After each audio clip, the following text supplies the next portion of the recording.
Koreal chen na hi Indian lok te har thin em maya amera chu Indian lok le loin bo sei lok theitan chonin mun him lampang panwat kha apoi mo berani tuna hianin mun sang sanga thil thleng langsar zolte video kan clear hawanga ti chen sei bel ngai la te po omani le kan sei bel tura ngai la ti chen ama sapera chonin VLDMC ina tuirial bula saibol tuilian te a report dan te kan ngai thlain kan clear hawanga ti chonin hun man chau kan tu manga mengpo ni se en chau le ngalang o Moin zun ni khat sang ni som ni panga Sunday chun dar so pani le mi som nga tuirial report hey kan te khong sai bua kan ti ka chim lek to hey nai te pi sung sui te le put tong ko ge na te ni lau thona ma oma chu wangin kan we me ten an bung ruan thiar chuang vek to ni chu lo chu thiar chua le an tuirial han chiat ne em kan tok lo wa hey VLDMC angin kan benga chiat na mem engenge kolai nge kong nge min kolai kong nge min enga mo chiat na om do lek chuan ron report ro kan tia kan bek ru pa hian information kan pe ve wat wata ti chuan enga mo chiat na deu lek te a thak nge te kan demand boka a chiat na deu om chuan a VC of do na chuan VLDMC kan tiang chu village level disaster management committee hey kan vir zong zong ani ten hey engemo kami reng ti thailo walo ompon kan JCB nei tu te he kan lo belok sa reng ani chutiang chuan kan lo in ro manani ti kha tuirial lui cho aron lian to mema kan te khong kan ti sai bual leipo ka achim bo vek to achim pil vek to ni ti chuan tuiron len ni chuan nol aron len thathina nol aron len ni chuan ala lian zel tinani ti chuan hey ye tuirial bazar ta ron luang tha site ta ron luang tha kha ni ti chuan ti lai in po he ka to ni thina tuna pong ka tom non thiar chuak toin ka ring lau thon ni na ve to thina ti kha kan sei lok ni sela a thange ti chuan ti lai a chaka helai he nikoma pumote in din naka ani ai ni chima zandar kwa achim ani ti chuan nei tu he lo la lian tol anga ti kha kem kan report lok ni sela thange kan venga yan chian nan to ke mem le chu kan om lawa ma ro chu chu in son le chu abul sirin kimo kal kong le koi mo lai chiat to te kha VC ne namo VLDMC ne namo running report what the wo kan tia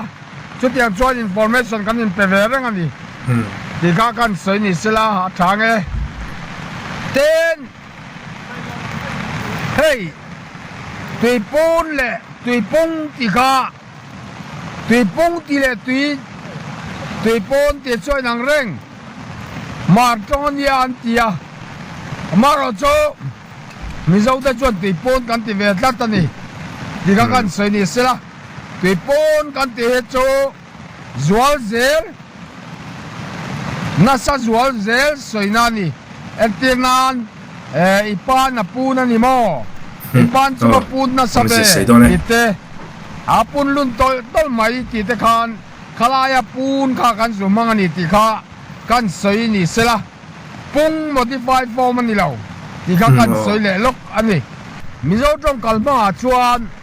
te he apung ni loven te he apun ti tur ani maro chu mang tu kan tam zo ki chuan an lo tam zo ta ga chuan tu apung aron ni vele mai do na hetila hianin kan kat le lok ngo atir lam pang kan lo belok sa information kan chiat ne mem tiar chuang vek to ni khila khi ka mu du lo kan ya ka sei lu khania ki awa hlom em khiti hian tui aron lian em maya ti chon anin te po khi achim lek thuak to ni lek thuak to tin tongkam kan mang lo ko nge ruahi ala tla dona ala sur dona ni a boi thla khop maya hemi hi anni pok hi a in thia chhuwa vek a rinom towa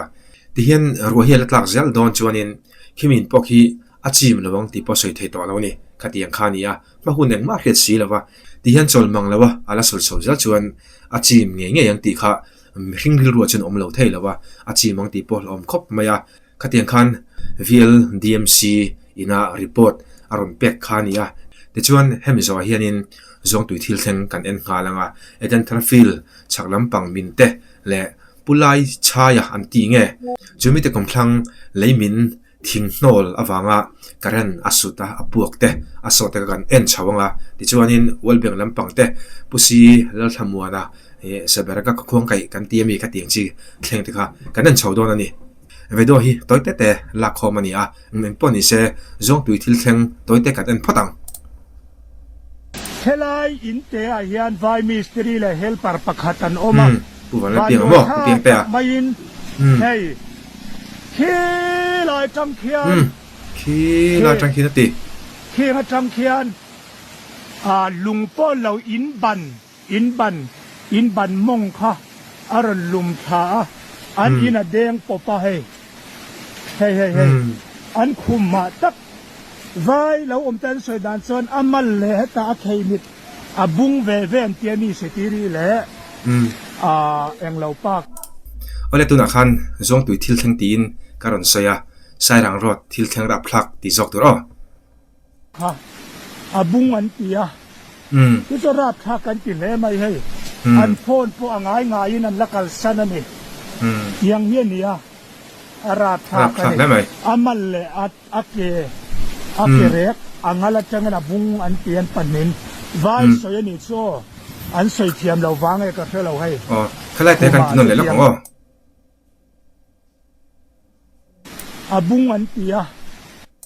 ina deng popa hai ani deng pop chaklam tang khan mo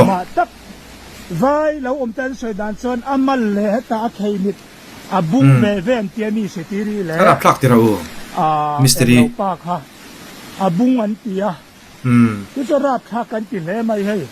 an phone po angai ngai in an lakal sanani yang nia arap tha kan amal le ake rek angala changana bung an tian panin vai soyani so an soi thiam lo wange ka thelo hai khuma chu tiang chuan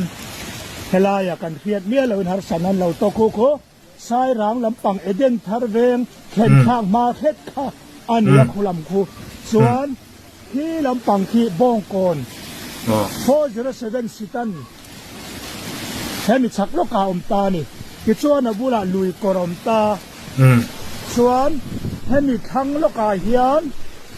hemi helai in satu te hi anni helai lungkana del vai mi sikri ta khamo anlai na tom hle mai zelo khop mai tuna khanin puwan la piang khanin pupiang te khan aron reporta sarang rot thil thleng rap phlak tak mai nia kha vai mystery ten nia nunna hi alue mem maya mi ring chu ai amal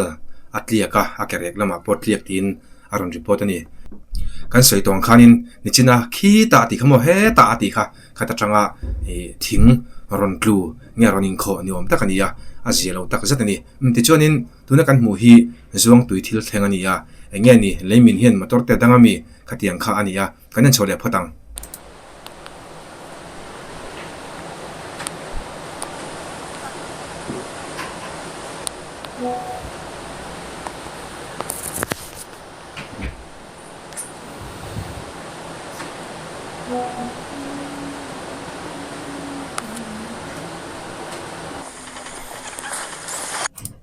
kiti landan ki chuan leiminin motor tlan tur te po dang vek niom takani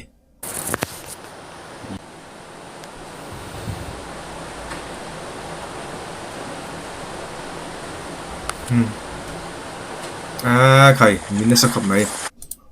ole tana kanan le tur chu edan thara fil chak lampanga leimin kanan le ang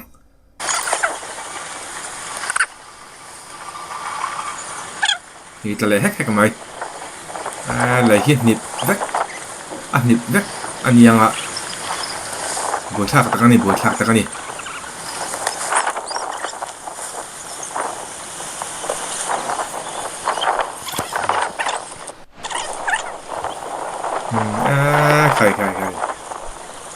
tol riai mo tol riai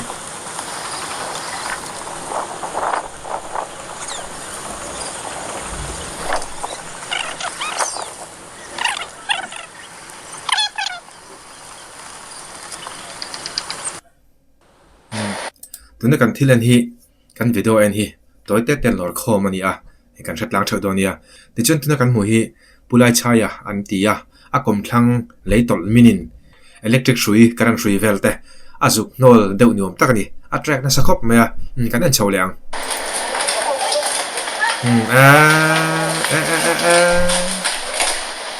mara plang ve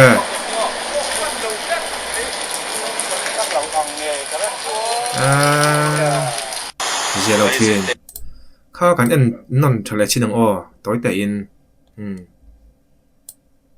a zero ma sin ti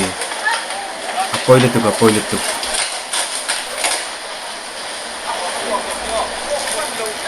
bon khop mai poi takani heti la hi zete tani ron tia em poni se kan an chawle ngal phatang Bila arwal hi chim veka kong hi ak thian chu arai ngodang bon khop mai ai chu mai pa ka he he la chuan la phong ko chuan thang la ma hona block ko ke ne tin mo ko chang chawa bricks boy he apartment wall hi siam chat ve chu ai mai the ni ata donin ka hiya he kana sero to ya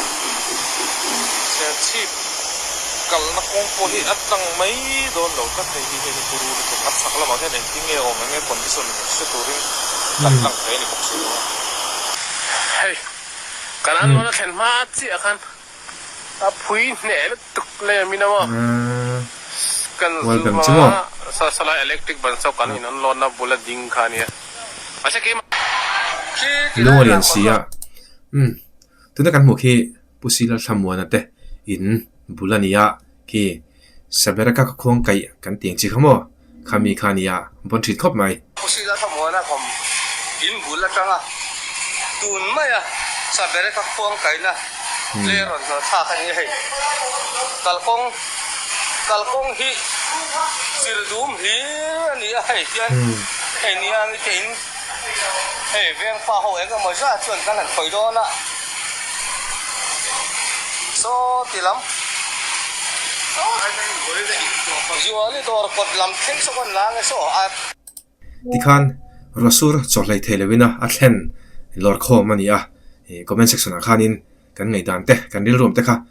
kan lo sei la tho donia ole tikhan tuntuma tan chuan kan du to le phatang